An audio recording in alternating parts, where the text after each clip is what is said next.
कहानी का पूरा आनंद लेने के लिए इसके पिछले भाग को सुनना बिल्कुल भी मत भूलिएगा।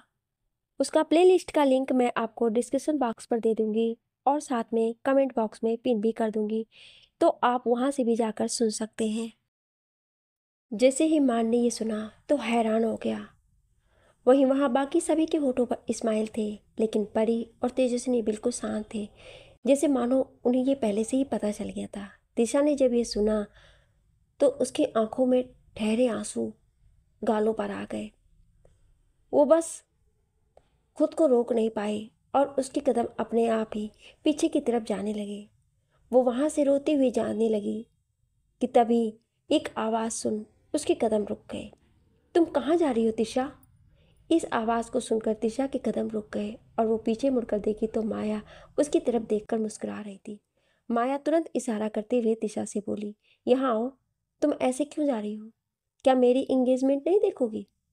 तिशा, जिसकी आंखें नम हो गई थी, वो अपने आंसुओं को आंखों में ही रोकते हुए होठों पर हल्की मुस्कान लिए बोली, हाँ क्यों नहीं माया, भला मैं तुम्हारी इंगेजमेंट क्यों नहीं देखूंगी? तो यहाँ आओ ना। तुम क्यों जा रही हो मुझे छोड़कर? आओ, यहाँ मेरे घर से इस वक्त और कोई तो है नहीं, तुम ही तो हो। तुम मेरे साथ ही स्टेज पर खड़ी रहो, जल्दी से स्टेज पर आओ। तिशा माया की बात सुनकर थोड़ा सा सकपका गई और वो इधर उधर देखने लगी, फिर धीरे धीरे अपने कदमों को आगे बढ़ा दी।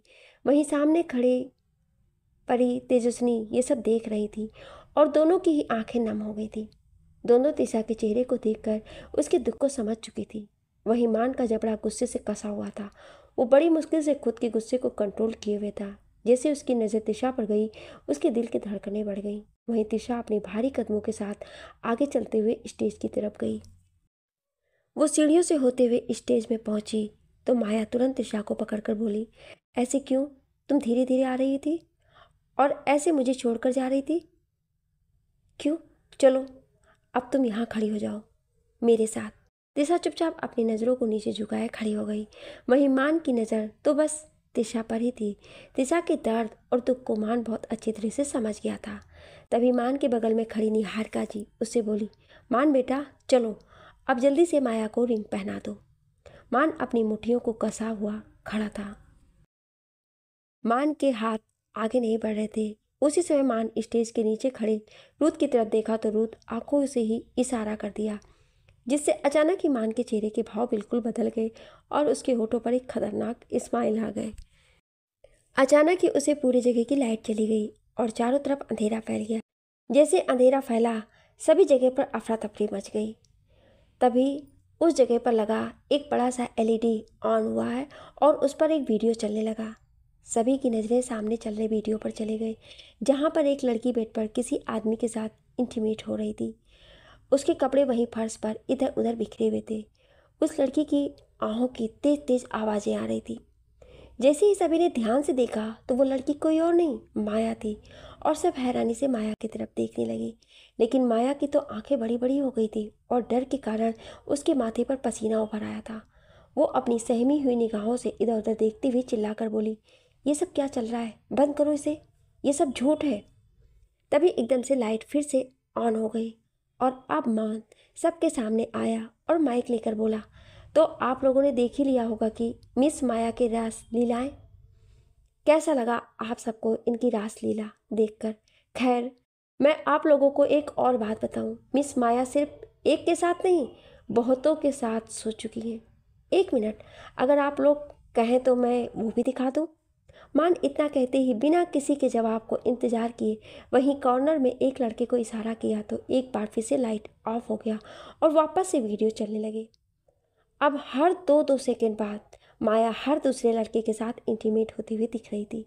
हालांकि इस वीडियो को पूरी तरह से क्लियर नहीं दिखाया जा रहा था, उसमें कुछ चीज़ों को ब्लर कर दिया गया था, पर फिर भी उनकी पोजीशन को देखकर साफ पता चल रहा था कि वो किस तरह का वीडियो है। और आप सभी माया को घिन भरी नज़रों से देख रहे थे। माया के चेहरे पर गुस्से के भाव आ गए। वो चिल्लाते हुए बोली, क्या ये सब बकवास है? बंद करो। चारों तरफ लाइट जल उठे। माया चिल्लाकर बोली, ये सब क्या बकवास दिखा रहे हैं आप Maan? Manved Pratap Singh, don't call me Maan. ये हक मैंने तुम्हें कभी नहीं दिया। तुम्हारे लिए मैं यहाँ का कुंवर हूँ, सो कॉल मी कुंवर सा। ये सब बातें मान इतने खतरनाक तरीके से बोला था कि माया की रीढ़ की हड्डियां तक कांप उठी थी। तभी निहारिका जी मान के पास आकर बोली, ये सब क्या है मान बेटा? मान निहारिका जी की तरफ देखते हुए बोला, क्यों, ऐसा भी मैंने क्या दिखा दिया? बिल्कुल सही तो दिखाया, जो सच है वही दिखाया है। और सच्चाई यही है आपकी सो कॉल्ड फ्रेंड की सो कॉल्ड बेटी का। निहारिका जी गुस्से से बोली, मान ये क्या तरीका है बात करने का? तुम्हें पता है मैं तुम्हारी मॉम हूँ और मुझे माया पर पूरा यकीन है। जिसने भी तुम्हें ये वीडियो दिया है वो फेक है। माया ऐसी लड़की नहीं है, मैं उसे अच्छे से जानती हूँ मान। मान एक तंज भरी मुस्कान साथ बोला, अच्छा अगर आपको इतना ही पसंद है तो आप रखिए अपने पास, मुझे कोई शौक नहीं है इस बाजारू लड़की को अपने गले बांधने का। ये बोलती हुए मान माया की तरफ तिरस्कार भरी नज़रों से देख रहा था। वहीं मान को ऐसे खुद की तरफ देखता हुआ पाकर माया रोते हुए बोली, मान अगर आपको मुझसे शादी नहीं करनी है तो आप प्लीज़ मना कर दीजिए, पर इस तरह से मुझे बदनाम मत करिए। ये सुनते ही मान गुस्से से बोला, बदनाम? बदनाम उन्हें किया जाता है जिनकी कोई इज्जत हो, तुम्हारी तो कोई इज्जत ही नहीं है। मान की ये सब बातें माया को चुभ रहे थे।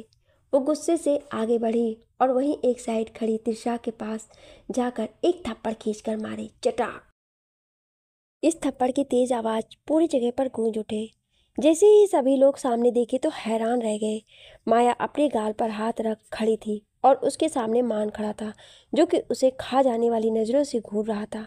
माया जैसे ही त्रिशा को मारने वाली थी उसी समय मान आगे बढ़ा और उसके हाथों को पकड़कर मोड़ दिया, फिर एक झटके में उसे ही एक थप्पड़ खींचकर मार दिया।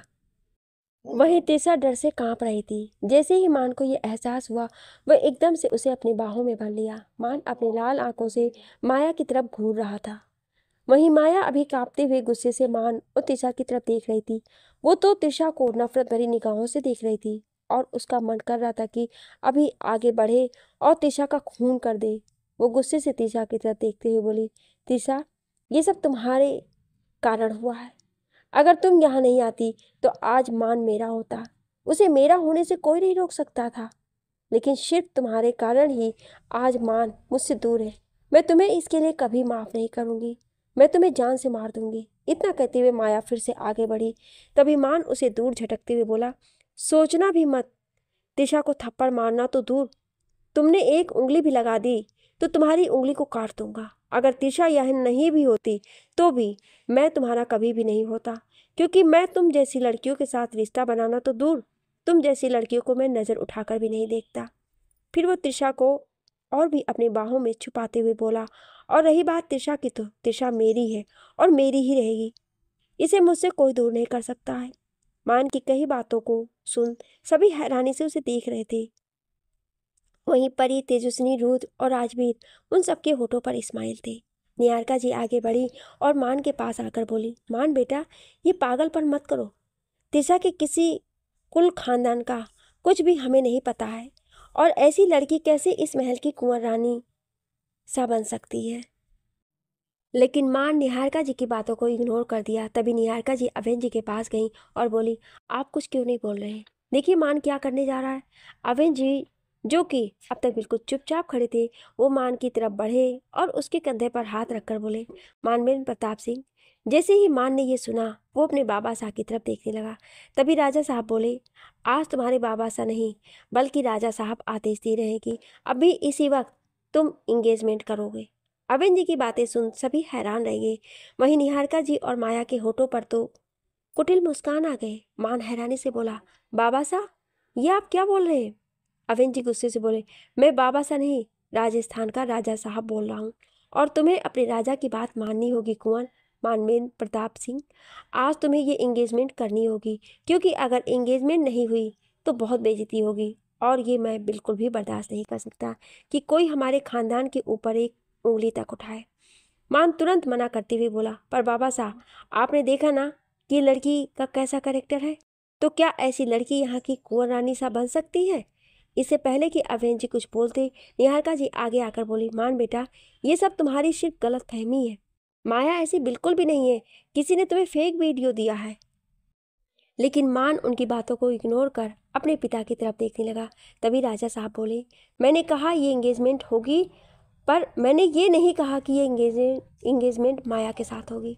जैसे ही राजा साहब की बातें सबके कानों में पड़े, सब एक बार फिर से चौंक गए। निहारिका जी हैरानी से बोली, ये आप क्या कह रहे हैं? अवेन जी बोले, मैं वही कह रहा हूँ जो सभी लोग सुन रहे हैं। मान की इंगेजमेंट तिरसा बिटिया से होगी। ये सुनते ही सभी के होठों पर स्माइल आ गए। वहीं निहारिका जी और माया गुस्से से खून के घूंट पीते हुए खड़ी थी। उसने अपने हाथों की मुट्ठी बना रखी थी। तभी मान तुरंत वहीं रखे थाल में से इंगेजमेंट रिंग उठाया और एकदम से तिशा का हाथ पकड़ उसे रिंग पहना दिया। फिर दूसरा रिंग उठाकर तिशा के हाथों में पकड़ाते हुए बोला, जान, जल्दी से रिंग पहना दो, इससे पहले कि शुभ मुहूर्त निकल जाए। तिशा अभी भी घबराए हुए से सबको देख रही थी। तभी राजा साहब तिशा के सिर पर हाथ रखे तो तिशा की आंखों से आंसू गिरने लगे और वो अपने कांपते हुए हाथों को आगे बढ़ाकर मान की उंगलियों में रिंग को पहना दी। जैसे ही दोनों एक दूसरे को रिंग पहनाए, वैसे ही तालियों की आवाजें चारों तरफ गूंज उठे। मान और तिरसा दोनों ही साथ में अवेन जी से आशीर्वाद लिए। अवेन जी दोनों के ही सिर पर हाथ रख लिए। जैसे ही तिरसा खड़ी हुई, अवेन जी उसे अपने गले से लगा लिए और प्यार से बोले, बेटा, कभी भी रोना मत और बिल्कुल भी कभी खुद को अकेला मत समझना। अब तुम्हारे बाबा से तुम्हारे साथ हैं। ये सुनते ही तिशा और भी तेजी से सिसकने लगी। ये देख अवेन जी उसे शांत कराते हुए बोले, बस बेटा, जैसे मेरे लिए परी और तेजस्विनी है, वैसे ही तुम भी मेरी बेटी ही हो। और हाँ, अगर मेरा बेटा तुम्हें कभी तंग करे तो तुम उसकी भी कंप्लेन मुझसे कर सकती हो। मैं इसके कान पकड़कर सीधा कर दूंगा। ये सुनते ही तिशा रोते रोते मुस्कुरा देती है। सभी अवेन जी की बात सुन हंसने लगे। वहीं मान का मुंह बन गया और वो, बाबा साहब, आप अपने बेटे के साइड ना होकर अभी से ही अपनी बहू का साइड ले रहे हो। ये तो गलत बात है ना। अवेन जी मान की तरफ देखे और बोले, हाँ तो मैं अपनी बहू की साइड लूँगा क्योंकि मेरी बहू बहुत ही प्यारी है, तुम्हारी तरह अकड़ू नहीं। ये सुनते ही सभी हंसने लगे। वहीं मान अपने चेहरे को झुकाते हुए बोला, क्या बाबा साहब, आप बिना, मैं ऐसा बिल्कुल नहीं हूँ। उसी समय परी और तेजस्विनी भी स्टेज पर आई और बोली, बाबा साहब, आप बिल्कुल सही बोल रहे हो। भाई साहब ऐसे भी बहुत ही गुस्से वाले हैं। मुझे तो बेचारी तिशा की चिंता हो रही है कि कहीं भाई साहब ऐसे ही गुस्सा करते रहे तो हमारी तिशा बेचारी का क्या होगा। अबेन जी परी और तेजस्विनी की तरफ देखे और बोले, तिशा नहीं, भाभी साहब, तुम्हारी भाभी है तिशा। ये सुनते ही परी और तेजस्विनी दोनों ही अपने दांतों तले जीभ दबाई और बोली, सॉरी बाबा साहब, सॉरी भाई भाभी साहब। तिशा बस उन दोनों की तरफ देखी और हल्का मुस्कुरा दी। तभी परी और तेजस्विनी आगे बढ़कर तिशा के गले लग गई और बोली, वेलकम इन माय फैमिली भाभी साहब। तिशा बस मुस्कुराते हुए उनके गले लगी रही। वो कुछ नहीं बोली। अभी वो बहुत भावुक हो गई थी। बचपन से अब तक वो एक फैमिली के लिए तरसती रही। आज उसे इतनी अच्छी फैमिली मिली, वो भी सिर्फ किसके कारण? सिर्फ मान के कारण। अगर मान उसे नहीं अपनाया तो उसे कभी भी इतनी अच्छी फैमिली नसीब नहीं होती। तिशा अपनी तिरछी निगाहों से मान की तरफ देखी तो मान उसे ही देखकर मुस्कुरा रहा था। जैसे ही वो देखा कि तिशा उसकी तरफ देख रही है तो अपनी एक आई विंक कर दिया। ये देखते तिशा जल्दी से अपनी नज़रें दूसरी तरफ कर ली और शर्म के कारण उसका चेहरा गुलाबी हो गया। वहीं मान को तो तिशा को ऐसे परेशान करने में बहुत मज़ा आ रहा था। वो अपने मन ही मन बोला, अब तुम देखो बेबी, मैं कैसे तुम्हें परेशान करता हूँ। अब तो मैं तुम्हें एक पल भी खुद से दूर नहीं जाने दूंगा। ये बोलते हुए वो कुछ सोचकर बस मुस्कुराया जा रहा था। तभी रुद्र और राजवीर भी वहां आ गए और मान के साथ खड़े हो गए। वहीं एक साइड खड़ी माया और निहारिका जी गुस्से से उन सभी को घूर रही थी। माया का तो गुस्से से बुरा हाल था। वो अपने पैर पटकती हुई तेजी से स्टेज पर से नीचे उतरी और गुस्से से दंदनाते हुए महल के अंदर चली गई। इस वक्त उसका खून खौल रहा था। वो बुरी तरह से बौखलाई हुई थी। वहीं निहारिका जी भी नाराज होकर वहां से माया के पीछे ही चली गई। वहीं मान और तिशा दोनों ही साथ में जाकर दादाजी और दादी जी के पास गए और उनसे भी आशीर्वाद लिए। दादा दादी उन दोनों को आशीर्वाद देते हुए बोले, हमेशा खुश रहना और हमेशा साथ में रहना। तुम दोनों की जोड़ी हमेशा सलामत रहे। ये सुनकर मान तिरछी निगाहों से तिशा को देखा तो तिशा अपनी पलकों को झुकाए खड़ी थी। परी रूथ के पास आई और धीरे से बोली, शिवाय जी नहीं आए और ना ही आदि आया। रूथ परी की कमर में धीरे से अपने हाथ डाला और उसे खुद से चिपकाते हुए बोला, एंजल, मैंने तो उन दोनों से कहा था, पर लगता है वो दोनों किसी जरूरी काम में फंस गए हैं। पर डोंट वरी, शादी में जरूर वो दोनों आ जाएंगे। परी बस मुस्कुरा दी। फिर वो रूथ के हाथ को अपने कमर पर से हटाने लगी, लेकिन रुद्र और भी कसकर उसे पकड़ लिया तो परी इधर उधर सबकी तरफ देखते हुए धीरे से बोली, क्या कर रहे हैं, छोड़िए, सब हमें देख रहे हैं और मुझे अच्छा नहीं लग रहा है। रुद्र उसकी तरफ देखा और फिर सामने की तरफ देखते हुए नॉर्मल में बोला, पर मुझे तो नहीं दिखता कि कोई हमें देख रहा है। मुझे तो ऐसा कोई नहीं दिख रहा है जो हमें देख रहा हो। एंजल, चुपचाप से मेरे साथ खड़ी रहो। तुम हर बार मुझसे दूर भाग रही हो, पर इस बार मैं तुम्हें खुद से दूर नहीं जाने दूंगा। परी बार बार कोशिश करती रही लेकिन रूत नहीं छोड़ा। अंत में परी भी हार मानकर चुपचाप खड़ी हो गई। तभी पीछे से दादाजी की आवाज आई, अरे, किसने कहा कि हम नहीं देख रहे हैं? हम दोनों कब से तुम दोनों को ही देख रहे हैं। और मेरी बहू को परेशान करना बंद करो वरना मैं छोड़ूंगा नहीं तुम्हें। जैसे ही रूद अपने दादाजी की बात सुना वो तुरंत परी को छोड़ दिया। फिर दादाजी की तरफ देखकर बोला, नॉट अगेन दादाजी, प्लीज कभी तो मुझे मेरी एंजल के साथ रहने दिया करिए। दादाजी चलकर आई और परी को अपने साथ ले जाते हुए बोली, चुप कर, हर वक्त मेरी बहू को परेशान करता रहता है और बोलता है कभी तो मुझे रहने दिया करो। और अब मुझे अपनी बहू को अपने दोस्तों से मिलवाने ले जाना है। इतना कहकर दादाजी परी को अपने कुछ रिलेटिव से मिलवाने के लिए लेकर चली गई। धीरे धीरे पार्टी खत्म हो गई और सभी गेस्ट धीरे धीरे वहां से जाने लगे। सबके जाने के बाद घर के लोग भी अपने अपने रूम में आ गए। परी रूम में आई और जल्द से अपने गहनों को उतार कर ड्रेसिंग पर रख दी। फिर वो अलमीरा में से अपना नाइट ड्रेस निकाली और उसे लेकर सीधे वॉशरूम के अंदर चली गई। कुछ देर बाद वो वॉशरूम से सावर लेकर निकली। वो अपने चेहरे को तो आगे से पोंछते हुए बाहर आ रही थी। जैसे ही वो रूम में आई, सामने बैठे शख्स को देख वो हैरान हो गई और हैरानी से सामने बैठी बोली, आप यहाँ? इस वक्त रूम में रूथ था। अभी परी कुछ और बोलती उससे पहले ही रूथ एकदम से आगे बढ़ा और परी को उसकी कमर से पकड़कर अपने करीब खींच लिया। परी तो बस हैरानी से उसे आंखें फाड़े देख रही थी। तभी रूथ उसे कमर से पकड़े हुए ऊपर उठा लिया और उसे लेकर बेड पर आ गया। परी रूथ की हरकत पर उसके सीने पर हाथ रखते हुए बोली, आप क्या कर रहे हैं? रूथ परी की गालों पर किस करते हुए बोला, एंजल, शायद तुम भूल रही हो, हमने पार्टी में इतना एंजॉय किया, पर एक चीज़ तुम भूल गए, हमने खाया नहीं। परी रूथ की बात पर हंसते बोली, ये क्या बोल रहे हैं आप? हमने तो डिनर किया था, वो भी साथ में। रूथ परी को लेकर बेड पर बैठ गया और बोला, साथ में किया तो था, पर मैंने स्वीट डिश तो नहीं खाया और मुझे अभी अपना स्वीट डिश खाना है। परी समझ नहीं पा रही थी कि रूथ क्या कह रहा है। वो कंफ्यूज भरी नज़रों से उसे देख रही थी। तभी रूथ वहीं पास में रखे टेबल पर से एक बाउल उठाया। परी जैसे पीछे मुड़कर देखी तो रूथ के हाथ में एक बाउल था जिसमें गुलाब जामुन रखे हुए थे। परी गुलाब जामुन को देख उसकी आंखों में चमक आ गए। वो मुस्कुराते हुए बोली, gulab jamun, I love it, मुझे बहुत पसंद है। रूथ हंसते हुए बोला, मुझे पता है एंजल, इसीलिए तो मैं लाया हूँ। मुझे अच्छे से पता है कि मेरी एंजल को क्या पसंद है। जैसे ही परी ने ये सुना वो खुश होते हुए बोली, क्या आप ये मेरे लिए लेकर आए हैं? रूथ अपने पलकों को झपका दिया तो वे एकदम से रूथ की गालों पर किस करते बोली, थैंक यू। परी के ऐसे किस करने पर रूथ बोला, एंजल, ये कौन सा तरीका है थैंक यू कहने का? परी रूथ के कहने का मतलब समझ गई। वो तुरंत ही उसकी गोद से उतरने की कोशिश करते हुए बोली, आप छोड़िए मुझे, मुझे गुलाब जामुन खाना है और मैं अब आपको कोई थैंक यू नहीं बोलने वाली। इतना बोलो तुरंत रूथ के गोद में से उठ गई और बेड पर जाकर बैठ गई। फिर वो गुलाब जामुन का बाउल उठाकर उसे बड़े ही मज़े के साथ खाने लगी। रूथ परी को ही देख रहा था। वो परी की तरफ देखते हुए मन ही मन बोला, अच्छा, तो तुम मुझे थैंक यू नहीं बोलोगी? कोई बात नहीं एंजल, तुम देखती जाओ, मैं थैंक यू नहीं लिया तो मैं रुद्रांश सिंह राठौर नहीं, और मुझे अपना थैंक यू लेने बहुत अच्छी तरह से आता है। वहीं इन सब से बेखबर परी मज़े से अपना गुलाब जामुन खा रही थी। गुलाब जामुन जल्दी जल्दी खाने के चक्कर में परी के होठों के पास कुछ गुलाब जामुन के रस गिर गए थे, जिस पर रूथ की नज़र पड़ गई और उसका गला सूखने लगा। वो आगे बढ़ने वाला था कि तभी परी अपने होठों के पास जीभ को फिराते हुए उन गुलाब जामुन के रस को शक करने लगी। ये देखकर तो रूथ की हालत ही खराब हो गई। वो एकदम से परी को कमर से पकड़ा और अपनी तरफ लेकर पलट गया। अभी परी को समझ पाती उससे पहले ही रूथ परी को लेकर बेड पर पलट गया और उसके ऊपर जाकर बिना किसी वार्निंग के उसकी होठों के पास गिरे गुलाब जामुन के रस को शक करने लगा।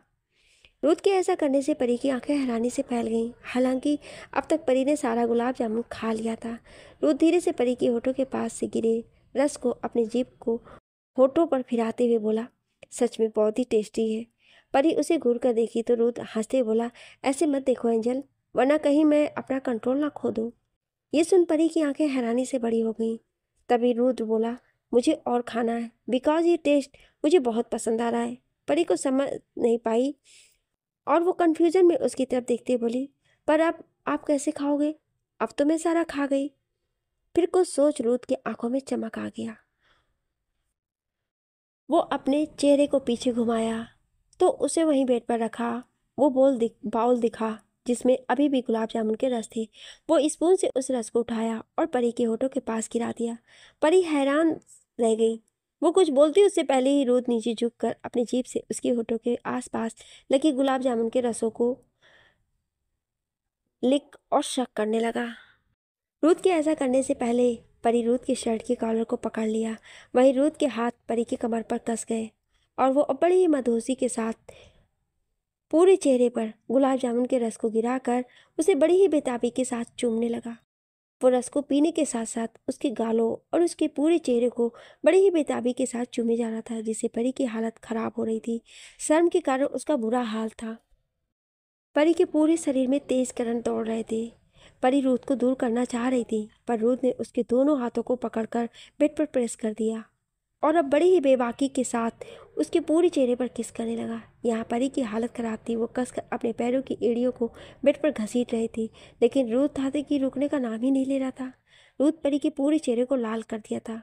वो धीरे से परी के चेहरे से दूर होकर बोला, अब एक चीज बाकी रह गया। वह हैरानी से उसे देखी।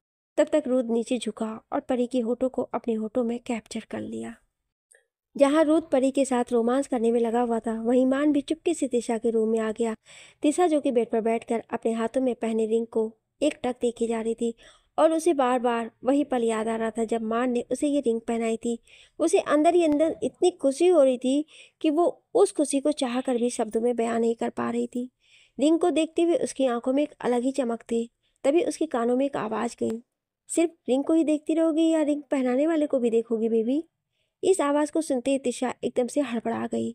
जब वो जल्दी से सामने देखी तो रूम के डोर के पास मान बड़ी ही स्टाइल में खड़ा था। मान को देखकर तिशा ने तुरंत अपनी नज़रों को नीचे झुका दी। तब तक मान आगे बढ़ा और पहले रूम का डोर बंद किया, फिर तिशा की तरफ अपने कदम बढ़ा दिए। मान को अपनी तरफ आते देख तिशा जल्दी से बेड पर से उठकर बाथरूम की तरफ जाने लगी, पर तभी मान उसके हाथ को पकड़कर अपनी तरफ खींच लिया और बोला, अब तो तुम चाह कर भी मुझसे दूर नहीं भाग सकती, क्योंकि अब मेरा तुम पर पूरा हक है। तिशा मान की बात सुनकर धीरे से बोली, जी नहीं, अभी आपका मुझ पर पूरा हक नहीं है। तिशा की बात पर मान उसे उसकी कमर से पकड़ खुद से चिपकाते हुए बोला, अच्छा, पूरा हक नहीं है तो किसका हक है? तिशा एक नज़र मान की तरफ देखी जो उसे ही घूर कर देख रहा था, तो तिशा अपनी नज़रों को नीचे झुका ली और धीमी आवाज़ में बोली, हक तो आपका है, पर अभी पूरा नहीं है, अभी आधा है। मान इस पर हल्का मुस्कुराया, फिर अपने होठों को तिशा के कानों के पास ले जाकर फुसफुसा कर बोला, मतलब हक अभी आधा अधूरा है। ये सुन तिशा की पलकें अपने आप ऊपर उठ गईं और वो मान की तरफ देखने लगी, तो मान तिशा के गालों पर हल्का सा किस किया और बोला, जब ऐसा है तो क्यों ना आज मिलन अभी आधा अधूरा कर लिया जाए। तिशा कहीं ना कहीं मान के कहने का मतलब समझ गई थी। अभी वो कुछ कर पाती उससे पहले ही मान एकदम से उसे अपनी गोद में उठा लिया। फिर वो उसे लेकर बेड पर आ गया, तिशा को बेड पर लिटा दिया, फिर झट से वो खुद उसके ऊपर आ गया। तो ये देखकर तिशा ने अपनी आंखें बड़ी किए मान की तरफ देखने लगी और फिर तुरंत उसके सीने पर अपने दोनों हाथ रखकर बोली, ये आप क्या कर रहे हैं? मान तिशा की बात सुन हल्का मुस्कुराया और उसके दोनों हाथों को अपने हाथों में पकड़कर बेड पर प्रेस कर किया और बोला, वही जो तुम अभी कह रही थी, आधा अधूरा है, तो आज मिलन भी आधा अधूरा हो जाए। तिशा कुछ समझ पाती उससे पहले ही मान नीचे झुका और तिशा के गले पर किस करने लगा, जिससे तिशा मदहोश हो गई। वो तुरंत बेडशीट पर अपनी पकड़ कर ली। मान तिशा के पूरे गर्दन पर अपने होठ चला रहा था और बड़ी ही मदहोशी से उसे चूमे जा रहा था। वहीं तिशा बेचैनी से तड़प रही थी। मान धीरे धीरे अपने होठों को नीचे लेकर आया और अब उसके होठ तिशा के क्लीवेज तक पहुंच गए। ये देख तिशा और भी ज्यादा बेचैन हो उठी। मान तिशा की बेचैनी को साफ महसूस कर पा रहा था और उसे तिशा को इस तरह से परेशान करने में बड़ा मजा आ रहा था।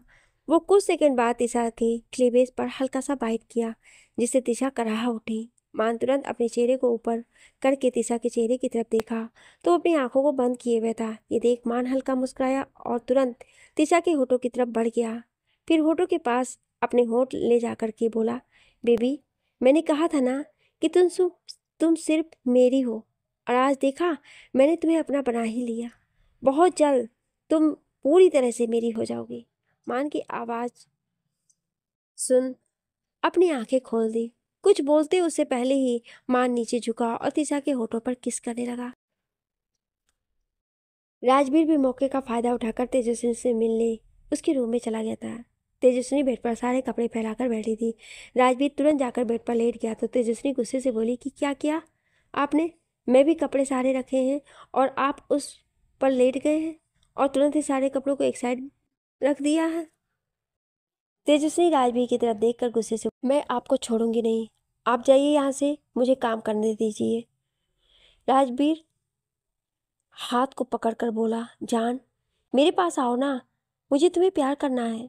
तो उसने गुस्से से राजवीर की तरफ घूर कर देखी और बोली, मुझे भी कुछ नहीं करना है, मुझे भी अपने कपड़े समेटने हैं।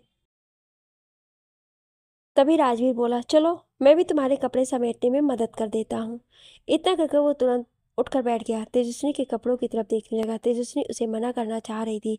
तब तक राजवीर तेजस्विनी के एक इनर वियर को उठाया और बोला, जान ये क्या है? तेजस्विनी उसे देखकर गुस्से में एकदम से उसके हाथ से उस कपड़े को छीन ली और बोली, आप बहुत बुरे हैं। राजवीर फिर से मुस्कुराया और एक बार फिर से दूसरे इनर वियर को उठाया और पूछा, जान ये क्या है? राजवीर के पूछने पर अब तेजस्विनी को गुस्सा आ गया। वो तुरंत ही राजवीर के हाथ से इनर वियर छीनते हुए बोली, आप ये ऐसे पूछ रहे हैं जैसे आपको कुछ पता ही नहीं है, जबकि उस रात आप इतना बातों को सुन समझ मुस्कुराने लगा। वो तुरंत तेजस्विनी को अपने करीब खींच लिया। जैसे तेजस्विनी उसके सीने पर गिरी, वो हैरानी से राजवीर को देख रही थी। राजवीर बड़े प्यार से तेजस्विनी के बालों में अपने हाथ चलाते हुए बोला, जान तुम क्या कह रही थी? मैंने सुना नहीं। उस रात क्या? तेजस्विनी राजवीर के सीने पर मारती हुई बोली, नहीं बताऊंगी, नहीं बताऊंगी, नहीं बताऊंगी। राजवीर तेजस्विनी के हाथ को पकड़ लेता है और एकदम से उसे अपनी तरफ खींच लेता है। फिर प्यार से उसके बालों को सहलाते हुए उससे पूछता है, क्यों जान, क्यों नहीं बताओगी? तुम मुझे पूरा हक बनता है, और वैसे भी उस रात हम दोनों ही साथ में थे, तो फिर मुझसे कैसे शर्माना? तेजस्विनी अपनी नज़रों को ऊपर उठाती है और राजवीर की तरफ देखकर उससे थोड़ा नाराज होकर बोलती है, आप तो ऐसे पूछ रहे हो जैसे उस रात मैं नहीं, आप होश में नहीं थे, जबकि सच्चाई है कि उस रात मैं होश में नहीं थी और आप पूरी तरह से होश में थे। तो मुझे तो कुछ भी याद नहीं, लेकिन आपको तो सब कुछ अच्छे से याद है, फिर ऐसा ड्रामा क्यों कर रहे हैं? राजवीर अपने होठों पर बड़े से स्माइल लिए था। फिर वो बोला, मेरी जान को सब कुछ याद है कि उस रात वो होश में नहीं थी, बल्कि मैं होश में था। पर सच कहूँ, मैं तो होश में होकर भी तुम्हें देखकर मदहोश हो गया था। वो मदहोशी इतनी ज़्यादा थी कि बेहोशी से भी ज़्यादा बढ़कर थी। ये सब बातें राजवीर तेजस्विनी के कानों में अपनी गर्म सांसों को छोड़ते हुए बोला, जिससे तेजस्विनी पूरी तरह से कांप उठी और उसके कान लाल हो गए। अचानक से वो राजवीर को खुद से दूर धक्का देते हुए बोली, चलिए हटिए, जाइए यहाँ से, अगर किसी ने देख लिया ना तो फिर आपकी खैर नहीं। राजवीर तेजस्विनी की बात सुनकर तुरंत बेड पर आकर लेट गया और बड़ी स्टाइल से अपने पैर पर पैर चढ़ाते हुए बोला, अगर कोई देखता है तो देखने दो, मैं किसी से नहीं डरता, और अच्छा ही होगा अगर कोई देख लेगा तो फिर हम दोनों की भी रुद्र और मान के साथ ही शादी हो जाएगी, वो भी एक ही मंडप में। क्या कहती हो तुम?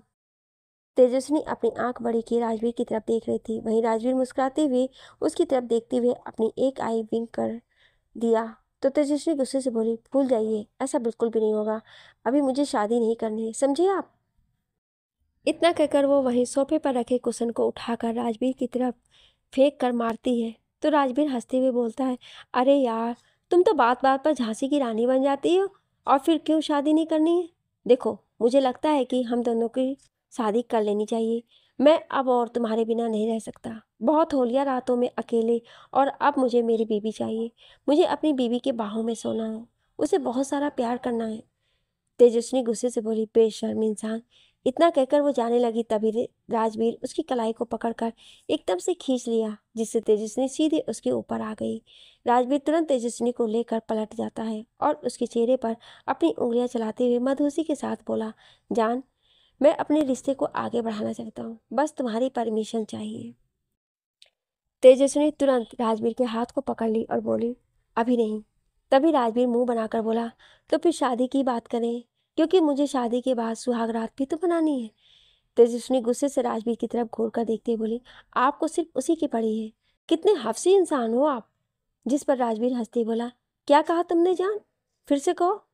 तेजस्विनी चिढ़कर बोली, क्या गलत कहा मैंने, आप हो हफ्सी और एक नंबर की ठरकी इंसान हो।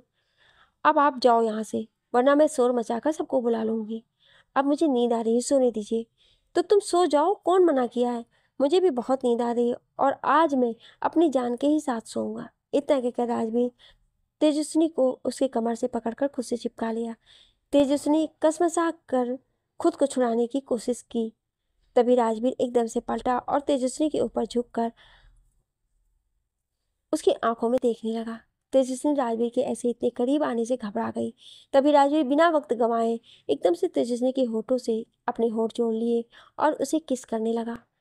तेजस्विनी पहले खुद को छुड़ाने की कोशिश करती रही, पर बाद में वो भी राजवीर के सॉफ्ट किस से मदहोश होकर उसका साथ देने लग गई। करीब 5 मिनट बाद राजवीर अपने होठों को तेजस्विनी के होठों से दूर किया। फिर वो बेड पर लेट गया और तेजस्विनी के कमर में हाथ डालकर उसे खुद के करीब खींच दिया। इस बार तेजस्विनी कुछ भी रिएक्ट नहीं की, क्योंकि अब उसे शर्म आ रही थी। वो चुपचाप अपनी आंखें बंद करके सोने की कोशिश करने लगी। राजवीर भी बड़े प्यार से तेजस्विनी के बालों को सहला रहा था और देखते ही देखते दोनों ही नींद की आगोश में चले गए। अगली सुबह सभी लोग जल्दी उठ गए थे, क्योंकि आज से शादी की बाकी की रस्में शुरू होने वाले थे। राजा साहब सारे महल में अपने नौकरों को साफ सफाई करने के लिए बोल रहे थे। वो सोफे पर बैठे हुए सारे काम को देख रहे थे। तभी वहां पर दादाजी और दादी जी भी आ गई। एक सर्वेंट वहां चाय लेकर आया और वहीं टेबल पर रख कर वहां से चला गया। फिर वो दोनों लोग मिलकर शादी में आने वाले गेस्ट की लिस्ट बनाने लग गए। अभी वो लोग आपस में बातें ही कर रहे थे कि तभी उसी समय महल के सामने एक साथ कई गाड़ियां आकर रुकी। पहले गाड़ी में से एक लड़का बाहर आया और फिर दूसरी साइड से एक लड़की कार से बाहर आई और वो दोनों एक दूसरे का हाथ पकड़कर महल के अंदर अपने कदम बढ़ा दिए। वहीं दूसरी गाड़ी में से भी एक दूसरा लड़का बाहर निकला और उसके हाथ में एक लड़की भी बाहर आई और वो दोनों भी महल की तरफ बढ़ गए। जैसे ही वो चारों महल के अंदर आए, सबसे पहले उनकी नज़र सोफे पर बैठे दादाजी और दादी जी दिखाई दिए। तो दोनों लड़के तुरंत ही आगे बढ़ते हुए बोले, दादाजी दादी जी देखिए, हम आ गए। इस आवाज़ को सुनते ही सोफे पर बैठे दादाजी दादी जी और अभेन जी की नज़रें सामने गेट की तरफ गई, जहाँ पर 2 लड़के और 2 लड़कियाँ खड़े थे। उनके होठों पर स्माइल थी। दादाजी मुस्कुराते हुए बोले, अरे तो आए हो तो मुझसे मिलोगे नहीं क्या, जल्दी आओ और मुझसे मिलो। दादाजी के बोलने पर वो चारों आकर दादाजी और दादी जी के पैर छुए। तो दादाजी दोनों लड़कों के पीठ पर एक चपत लगाते हुए बोले, नालायक कहीं के, कहाँ थे अब तक, तुम्हें पता भी नहीं है तुम लोगों के ना आने के कारण वो सब गुस्से से लाल पीले हुए पड़े हैं। और फिर दोनों लड़कियों की तरफ देखते हुए बोले, और तुम दोनों बेटा, तुम दोनों को तो आना चाहिए था ना, तुम दोनों तो परी की फ्रेंड हो। तुम्हें पता है पूरे पार्टी में वो बच्ची बड़ी बेसब्री से तुम्ही लोगों को ढूंढ रही थी। सामने खड़ी लड़की कोई और नहीं, कनक और सोनम थी। वो दोनों अपनी नज़रें नीचे करके धीमी आवाज़ में बोली, सॉरी दादाजी, इसमें हमारी बिल्कुल गलती नहीं है। जब हमें कोई यहाँ लाएगा तब तो हम आएंगे। दादाजी जब ये सुने तो वहीं खड़े शिवाय और आदि की तरफ घूरकर देखने लगे। तो दोनों तुरंत अपने दांत दिखा दिए। अपने दांत दिखाना बंद करो, वरना इन्हें तोड़ दूंगा। दादाजी की बात सुनकर शिवाय और आदि तुरंत अपने अपने मुंह बंद कर लिए और चुपचाप अपना सर झुकाकर खड़े हो गए।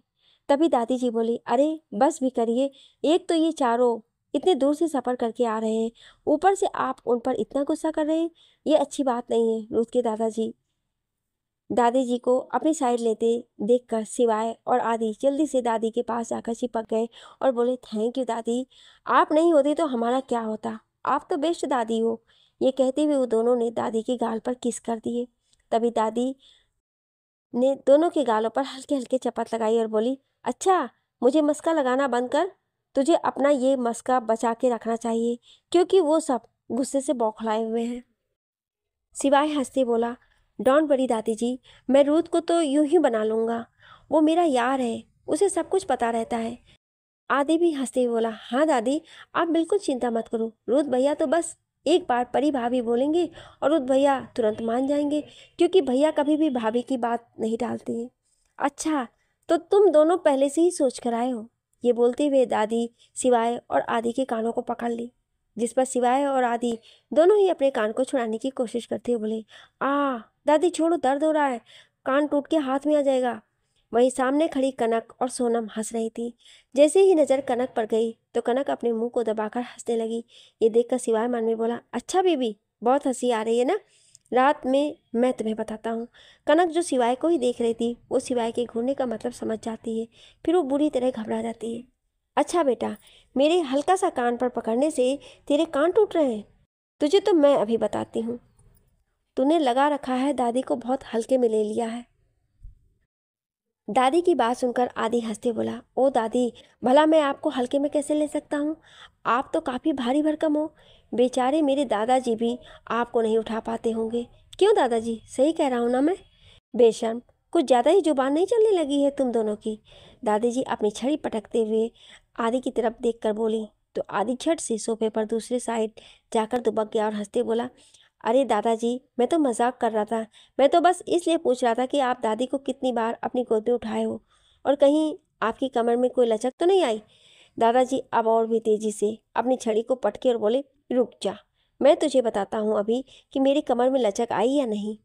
आदि हंसते हुए यहाँ वहाँ उछलने लगा और बोला, अरे दादाजी, मैं तो बस ऐसे ही कंफर्म कर रहा था। इतना कहकर वो यहाँ से भाग गया।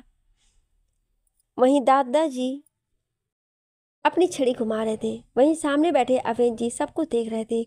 उन्हें ये सब देख बहुत अच्छा लग रहा था।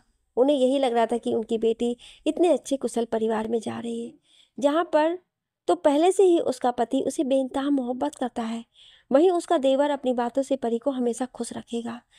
तभी दादाजी चिल्लाकर बोले, तुम सबको इतना भी अकल नहीं है कि सामने राजा साहब बैठे हुए हैं, उनके पास जाकर उनका आशीर्वाद लें।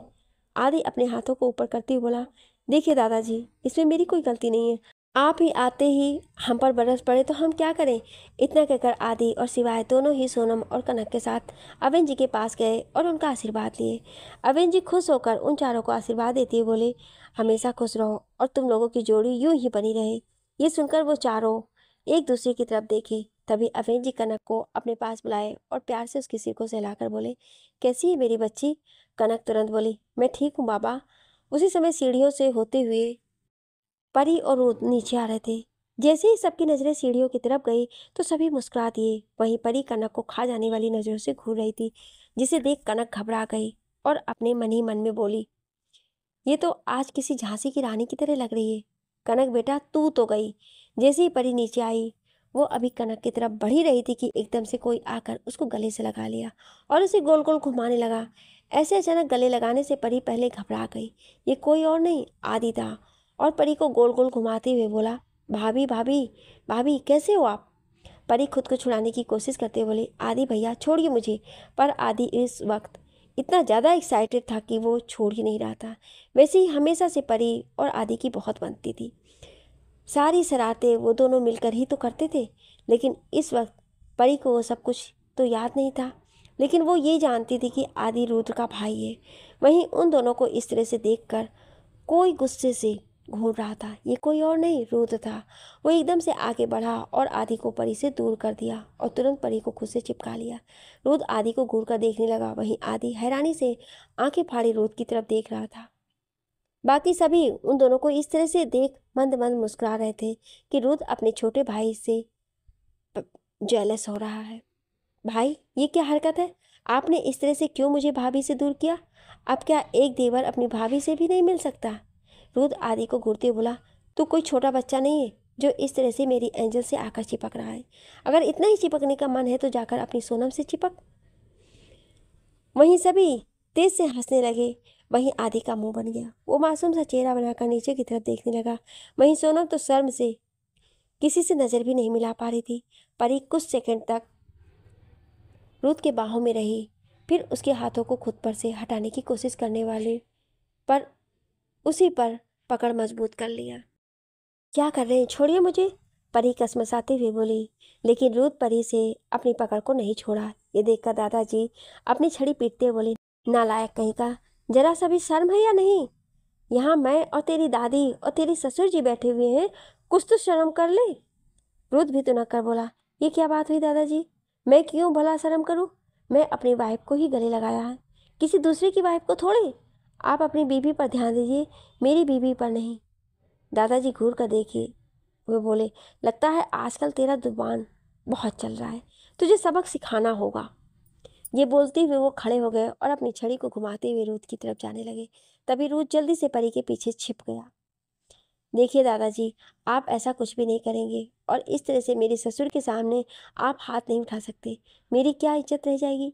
अच्छा, तो तुझे अपनी इज्जत की पड़ी है, और जब मैं मना कर रहा था तब तो तू बड़ा अपनी वाइफ कर रहा था। अब दिखा अपनी वाइफ के साथ रोमांस करके, मैं भी तुझे बताता हूँ। इतना बोल दादाजी आगे बढ़ गए कि तभी दादी जी उनका हाथ पकड़कर बोले, रूथ के दादाजी क्या कर रहे हैं आप?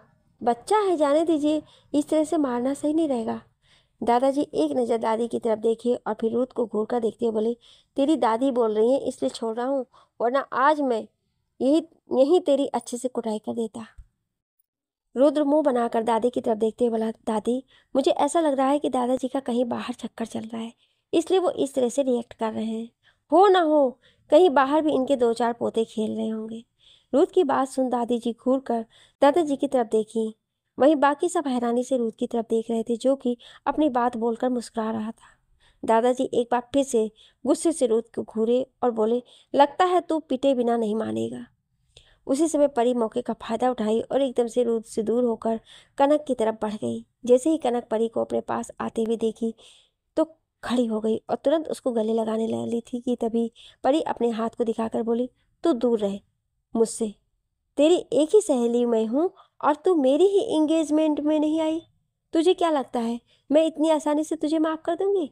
परी की बात सुनकर कनक मासूम सा चेहरा बनाकर उसकी तरफ देखने लगी तो परी मुंह फुलाकर बोली, तुझे क्या लगता है ये मासूम सी सूरत देखकर मैं सब भूल जाऊंगी और तुझे माफ़ कर दूंगी?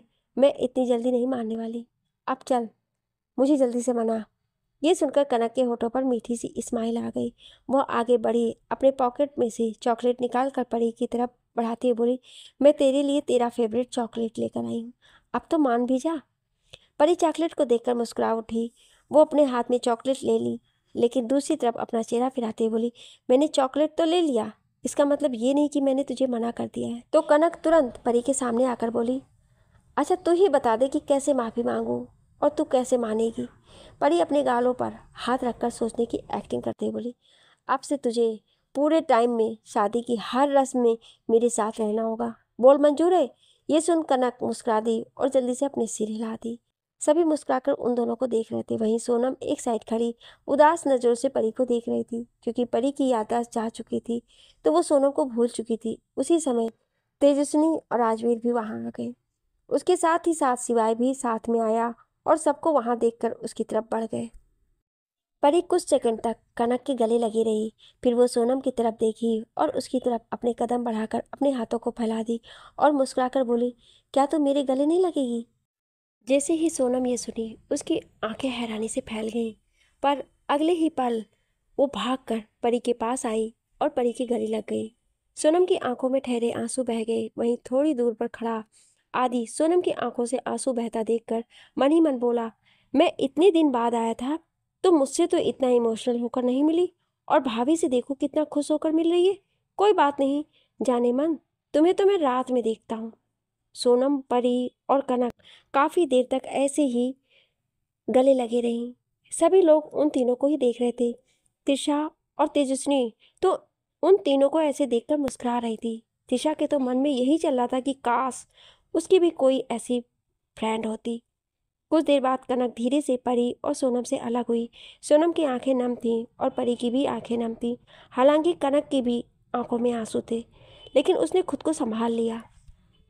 वो उन तीनों में सबसे बड़ी थी।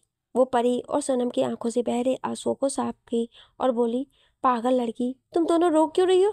ऐसा लग रहा है जैसे अभी ही ससुराल विदा होने वाली हो। कनक की बात सुन परी और सोनम ने मुंह बना लिया। वहीं बाकी सभी मुस्कुरा दिए। तभी कोई कुछ बोलता उससे पहले ही पीछे से आदि की आवाज आई, हाँ वही तो भाभी, आप समझाओ ना मेरी सोना को। ये तो इस तरह से रो रही है जैसे इसे बहुत दूर जाना है। अरे आना तो इसे मेरी प्यारी भाभी के पास ही है ना। आदि की बात सुनकर सभी उसे घूरकर देखने लगे। वहीं सोनम भी अपनी आंखें छोटी किए उसे ही घूर रही थी। जैसे ही आदि सबकी घूरती नजरों को खुद पर महसूस किया तो वो हड़बड़ा गया और सबकी तरफ देखकर तुरंत अपने दांत दिखा दिया। वो जल्दी से वहां से भागना चाहता था, लेकिन उससे पहले ही रुद्र उसे पीछे से पकड़ लिया और बोला, ऐसे कहाँ चल दिए छोटे साहबजादे? जो पूछना चाह रहे हैं उसके जवाब तो दो पहले। आदि अपने दांत दिखाते हुए बोला, अरे भाई वो मुझे याद आया, मुझे एक इम्पोर्टेंट कॉल करनी थी। अपनी बात बोलकर आदि जल्दी से वहां से भाग जाने के लिए मुड़ा। तभी दादाजी की तेज आवाज आई, रुक जा, ऐसे कैसे यहाँ से भाग रहा है? दादाजी की आवाज सुनकर आदि के बढ़ते हुए कदम रुक गए और वो अपने सिर पर मारते हुए मन ही मन बोला, अब तू तो गया आदि बेटा। अब तो दादाजी अपनी छड़ी से मार मार के मुझे लाल कर देंगे। आदि पीछे मुड़ा तो दादाजी उसे घूर कर देख रहे थे। अभी दादाजी कुछ पूछते उससे पहले ही दादी जी उन्हें रोकते हुए बोली, बस करिए, अपने क्लास बाद में ले लीजिएगा। पहले आज बच्चों की शादी की पहली रस्म होने वाली है, तो हमें उस पर ध्यान देना चाहिए। ये बोलते हुए दादी जी सामने बैठे अभिन जी की तरफ देखी तो वो भी सिर हिलाकर बोले, आप सही कह रही हैं, हमें पहले अपने बच्चों की शादी की रस्मों को आगे बढ़ाना चाहिए। दादाजी भी खुद को गुस्से को कंट्रोल किए और आदि की तरफ घूर कर देखते बोले, आज तो तू बच गया है, पर जैसे ही शादी हो जाती है फिर मैं तो तेरा ही अच्छे से क्लास लूँगा। इतना बोलकर दादी जी को लिए और दोनों वहाँ से अपने रूम की तरफ चले गए। अवन जी भी उठे और अपने होठों पर हल्के से स्माइल लिए आदि की तरफ एक नज़र देख वहाँ से अपने रूम में चले गए। रुद्र भी परी के पास आया और उसका हाथ पकड़कर रूम की तरफ लेकर जाने लगा कि तभी परी अपने हाथों को रुद्र से छुड़ाते बोली, ये आप क्या कर रहे हैं? अभी हमारी शादी नहीं हुई है, तो अभी मुझे अपने फ्रेंड के साथ रहना है। जैसे ही रुद्र ये सुना परी के हाथ को छोड़ दिया। वो तो भूल ही गया था कि अभी उनकी शादी हुई नहीं है। उसे तो पहले के दिन याद आ रहे थे जब दोनों साथ में रहते थे। तो रुद्र हल्का सा मुस्कुराया और परी की तरफ झुककर बोला, कोई बात नहीं एंजल, बहुत जल्द वो भी हो जाएगा, फिर तुम्हें मुझसे कोई नहीं बचा सकता है। ये बोलते हुए रुद्र परी की तरफ देखते हुए अपनी एक आई को विंक कर दिया, जिससे परी बस मुंह फाड़े और आंखें बड़ी किए रुद्र की तरफ देखती रह गई। वहीं रुद्र अपने बालों में हाथ फेरते हुए बड़े स्टाइल से वहां से रूम की तरफ चला गया। वहीं राजवीर और सिवाय भी अपने रूम में चले गए। सिवाय जाते हुए कनक को आंखों से इशारा कर दिया। अब वहां पर सिर्फ परी, कनक, सोनम और आदि खड़े थे। कनक और सोनम दोनों ही परी की तरफ देखकर मुस्कुरा रही थी, क्योंकि कहीं ना कहीं उन्हें एहसास हो चुका था कि रुद्र ने कुछ तो ऐसा कहा है जिससे परी हैरान है। कनक धीरे से परी के कान में जाकर बोली, अरे कहाँ खो गई? क्या रुद्र जी के बारे में सोच रही हो? परी बेख्याली में बोली, हाँ। ये सुनकर दोनों मुस्कुराई। फिर कनक एक बार फिर से पूछी, अच्छा क्या सोच रही हो? ऐसा भी क्या कह दिया तुम्हारे रुद्र जी ने? जिस पर परी उसी तरह खोई हुई ही बोली, बोल रहे थे बाद में वो मुझे नहीं छोड़ेंगे। इतना बोल अचानक परी अपने सेंस में आ गई। वो कनक और सोनम की तरफ देखी तो वो दोनों उसे देखकर मुस्कुरा रही थी। तो परी मुंह फुलाकर पैर पटकते हुए वहां से रूम की तरफ बढ़ गई। वहीं उसके जाने के बाद सोनम और कनक दोनों तेज तेज हंसने लगी। अचानक ही कनक की नज़र आदि पर गई, जो अभी भी वहीं खड़ा था और थोड़ा थोड़ा परेशान लग रहा था। अपने बालों को खुजाते हुए कुछ सोच रहा था। कनक उसके पास गई और बोली, क्या सोच रहे हो छोटे साहबजादे? दादाजी का डर है? कनक की बात सुन आदि तुरंत बोला, हाँ भाभी, क्या आप मुझे बचा लोगी? कनक आदि की बात सुनकर मुस्कुराई और बोली, मैं तो नहीं, पर कोई है जो तुम्हें बचा सकता है। ये सुनकर वो एक्साइटमेंट के साथ पूछा, कौन है वो भाभी, कौन है? आदि के पूछने पर कनक कुछ बोली, जिसे सुनकर आदि की होठों की स्माइल बड़ी हो गई। वहीं सोनम हैरानी से आंखें बड़ी किए हुए उन दोनों को ही देख रही थी। वहीं दूसरी तरफ कनक जब रूम में पहुंची तो सिवाय पहले से ही उसका इंतजार कर रहा था। कनक रूम में आकर जैसे ही फ्रेश होने के लिए वॉशरूम में जाने लगी, तभी एकदम से सिवाय उसके साथ वॉशरूम के अंदर आ गया। ये देख कनक की आंखें हैरानी से फैल गईं।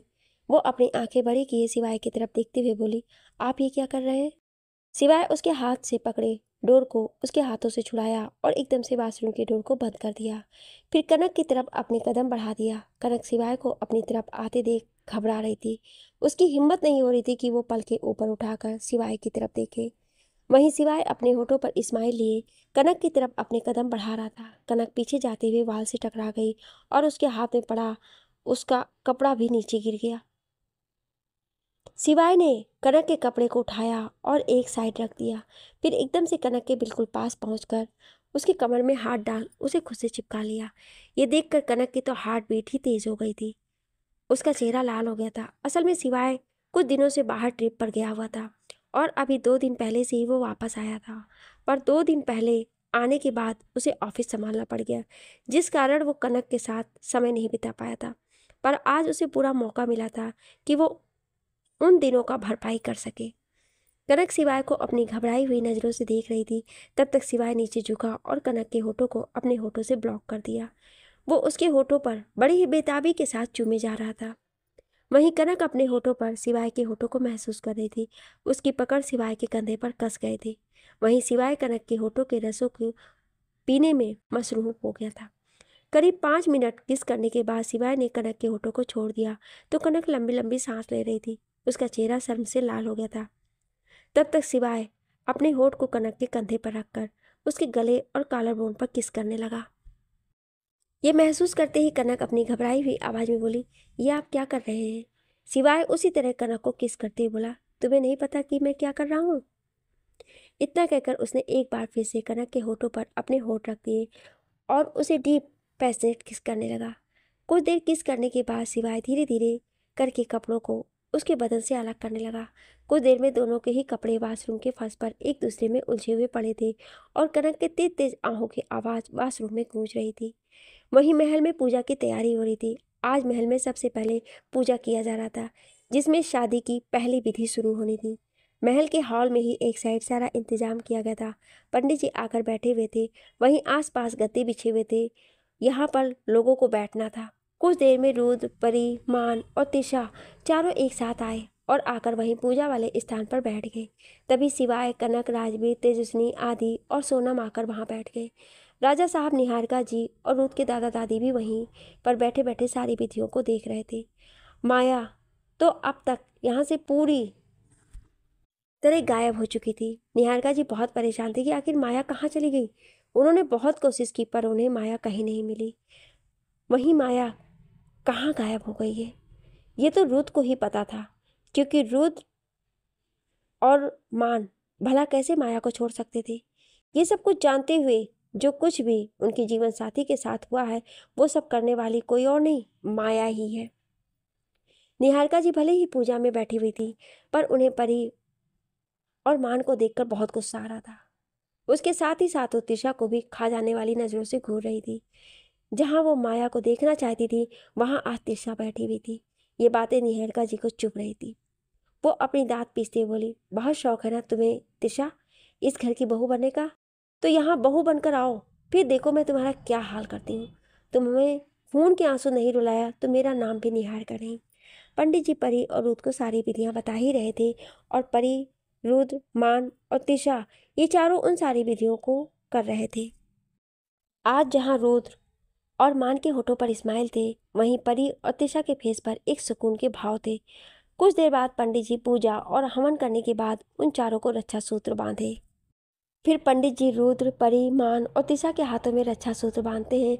फिर उन चारों के माथे पर तिलक लगाकर बोले, इन रक्षा सूत्र को अपने से अलग मत करना जब तक तुम लोगों की शादी नहीं हो जाती। ये सुनकर चारों बस सिर हिला देते हैं। कुछ देर तक पंडित जी कुछ रीति रिवाजों को करते रहे और पूजा संपन्न करके उन्होंने सभी को प्रसाद दिया और फिर वहां से चले गए। राजा साहब सभी को आराम करने के लिए बोलते हैं और खुद भी अपने काम में रूम में चले गए। कुछ देर आराम करने के बाद सभी डिनर करने के लिए डाइनिंग टेबल पर आकर बैठ गए। सभी चेयर पर बैठकर डिनर करने लगे। आदि सबकी तरफ देखते हुए बोला, वो कल कौन सी रस्म करनी होगी? आदि की बात सुनकर अवेन जी बोले, कल तो कोई रस्म नहीं है, इससे सभी लोग अपनी शादी की शॉपिंग करेंगे और परसों मेहंदी और लेडीज संगीत है।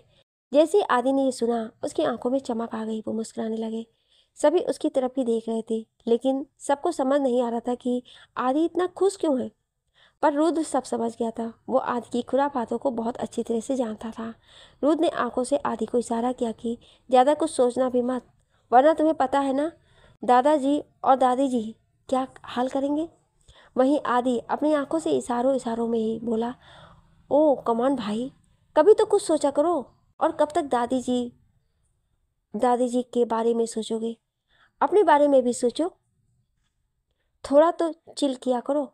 और हमारा बैचलर पार्टी तो बनता ही है ना, बस जल्दी से सब रस्में हो जाएं, फिर शादी के एक दिन पहले तो धमाका बनता ही है। रुद्र ने ना में अपना सिर हिला दिया, जैसे मानो कह रहा हो, तेरा कुछ नहीं हो सकता है, तू कभी नहीं सुधर सकता। आदि रुद्र के इशारों को समझ गया, वो अपने दांत दिखा देता है।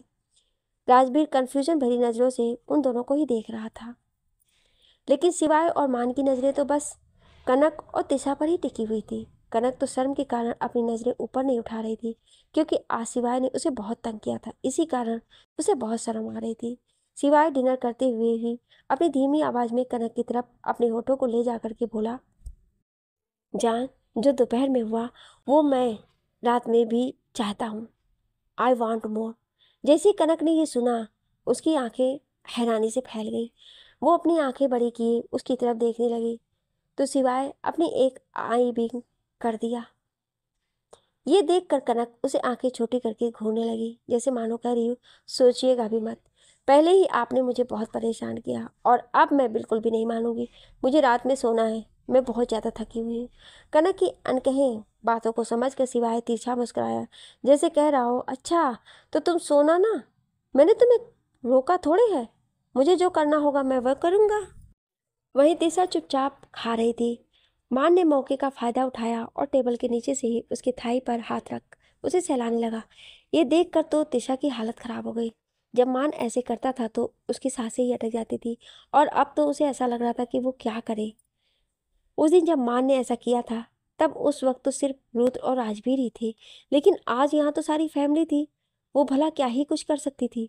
इसलिए बेचारी किसी तरह खुद को कंट्रोल किए चुपचाप डिनर कर रही थी और आंखों ही आंखों से मान को रुकने के लिए इशारा कर रही थी। लेकिन मान भला कहाँ मानने वाला था। वो तो धीरे धीरे उसकी थाई पर अपने हाथों से सहलाए जा रहा था। बेचारी तिशा बड़ी मुश्किल से खुद को कंट्रोल किए हुए थी और मान उसका फायदा उठा रहा था। उसे अच्छे से पता था तिशा इस वक्त कुछ नहीं करेगी। धीरे धीरे सभी ने अपना डिनर कर लिया और सबसे पहले राजा साहब और दादाजी और दादी जी अपना डिनर करके वहाँ से उठकर अपने रूम में चले गए। वहीं निहारिका जी का तो मन बिल्कुल भी डिनर करने का नहीं था। उन्हें तो सबको खुश देखकर जलन महसूस हो रही थी। जैसे ही राजा साहब उठे, वो भी डाइनिंग टेबल पर से उठी और वहाँ से तनतनाते हुए अपने रूम की तरफ चली गई। रूम में पहुंचकर उन्होंने अपना फ़ोन लिया और उसे लेकर सीधे टेरेस पर चली गई। टेरेस पर पहुंचकर वो तुरंत किसी को कॉल करने लगी, पर कई कॉल करने के बाद भी दूसरी तरफ से फ़ोन रिसीव नहीं किया। निहारिका जी गुस्से से अपने हाथों की मुट्ठी बनाकर बोली, ये माया कहाँ चली गई? मुझसे तो बोल कर गई थी कि मैं कुछ काम से जा रही हूँ, शाम तक आ जाऊंगी, पर अभी तक आई क्यों नहीं? आखिर कहाँ है माया? फिर कुछ सोचते हुए वो एक नंबर डायल की। कुछ रिंग्स बाद कॉल उठा।